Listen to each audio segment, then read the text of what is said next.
Assalamualaikum warahmatullahi wabarakatuh. Perkenalkan, nama saya Rosdiana dengan NPM 18111140001. Baiklah, di sini saya akan mempresentasikan sebuah jurnal yang berjudul Analisis Kemampuan Pemecahan Masalah Matematis ditinjau dari resiliensi matematis siswa SMP. Abstrak.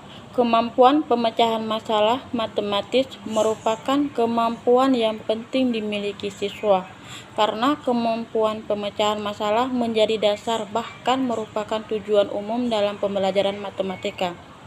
Sementara itu, resiliensi matematis dapat menunjang kemampuan pemecahan masalah matematis siswa. Penelitian ini bertujuan untuk mendeskripsikan dan menganalisis kemampuan pemecahan masalah matematis ditinjau dari resiliensi matematis pada siswa SMP. Selanjutnya ada pendahuluan. Pemecahan masalah merupakan suatu usaha siswa dalam menyelesaikan masalah, khususnya dalam pembelajaran matematika. Menurut Pekonen atau Siswono pada tahun 2016 menyebutkan bahwa kemampuan pemecahan masalah siswa penting untuk meningkatkan keterampilan kognitif dan juga dapat memotivasi siswa dalam belajar matematika. Terdapat 4 langkah pemecahan masalah yang disusun oleh Polya, yaitu yang pertama, memahami masalah, di mana siswa perlu mengidentifikasi terlebih dahulu informasi dan apa yang ditanyakan dalam soal tersebut. Yang kedua, menyusun rencana, di mana siswa menghubungkan pengetahuan yang telah dimiliki sebelumnya dengan informasi dan yang ditanyakan dalam soal tersebut. Yang ketiga adalah melaksanakan rencana, di mana siswa melaksanakan perhitungan atau komputasi. Dan yang terakhir adalah di mana siswa mengecek kembali.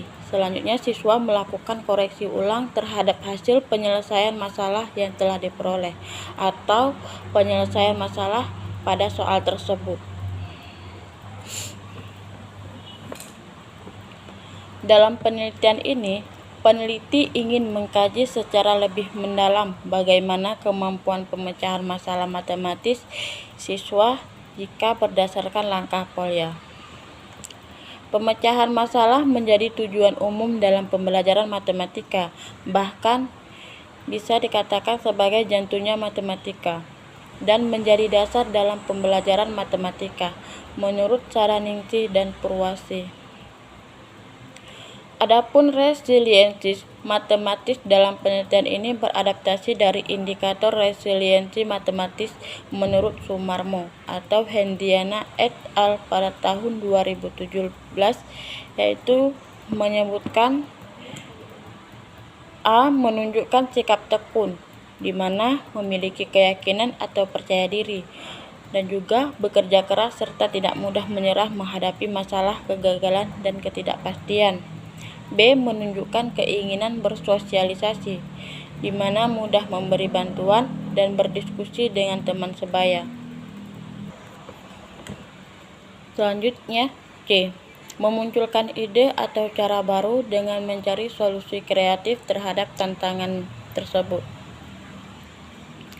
D. Menggunakan pengalaman kegagalan untuk membangun motivasi diri. E. Memiliki rasa ingin tahu, merefleksi, meneliti, dan memanfaatkan beragam sumber yang dimiliki. Dan yang terakhir adalah memiliki kemampuan mengontrol diri, di mana sadar akan perasaannya dalam menyelesaikan masalah tersebut.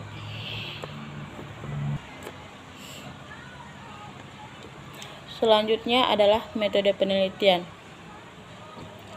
Metode penelitian ini adalah menggunakan metode deskriptif kualitatif, di mana penelitian ini dilakukan di SMP Negeri 160 Jakarta. Sebelum dilaksanakan penelitian, peneliti memilih 30 orang siswa pada kelas 7B sebagai calon subjek. Subjek yang diambil sebanyak 2 orang saja dengan menggunakan teknik purposive sampling.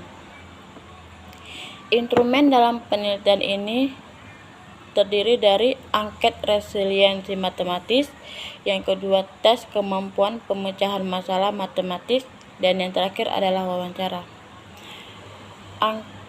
Instrumen angket resiliensi matematis yaitu terdiri dari angket sebanyak 37 butir dengan pernyataan positif dan negatif.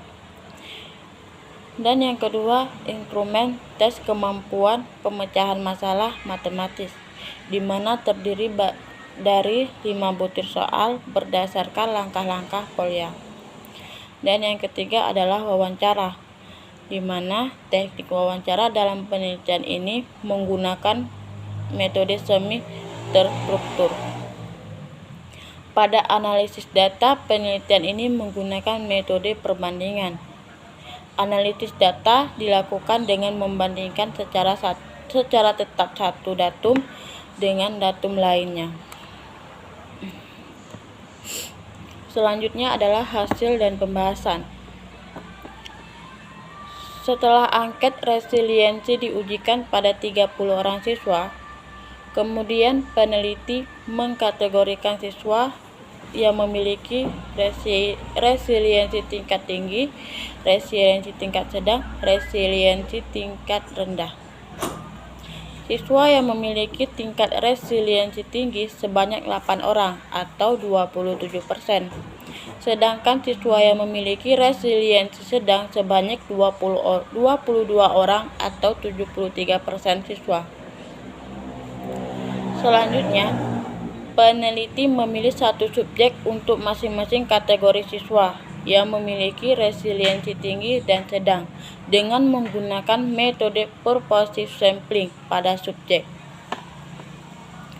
Untuk lebih memahaminya, adapun kode untuk subjek penelitian itu ditandakan dengan yang pertama subjek S1, di mana siswa yang memiliki resiliensi tinggi. Untuk subjek S2, di mana siswa yang memiliki resiliensi sedang. Hasil subjek S1 yang memiliki resiliensi tinggi mampu menjawab tes kemampuan pemecahan masalah matematis dengan baik dan mencapai langkah-langkah yang sistematis dalam memecahkan masalah.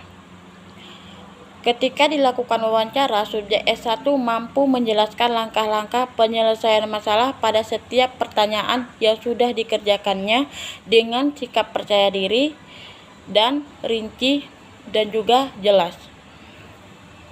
Sedangkan untuk subjek S2 yang memiliki resiliensi sedang kurang baik dalam menjawab tes kemampuan pemecahan masalah matematis. Hal ini disebabkan atau dibuktikan kurang telitinya dalam menjawab pertanyaan, cenderung menyerah bila dihadapkan soal yang sulit dan enggan memeriksa kembali. Ketika wawancara, subjek S2 tersebut cenderung kurang percaya diri terhadap pertanyaan yang diajukan.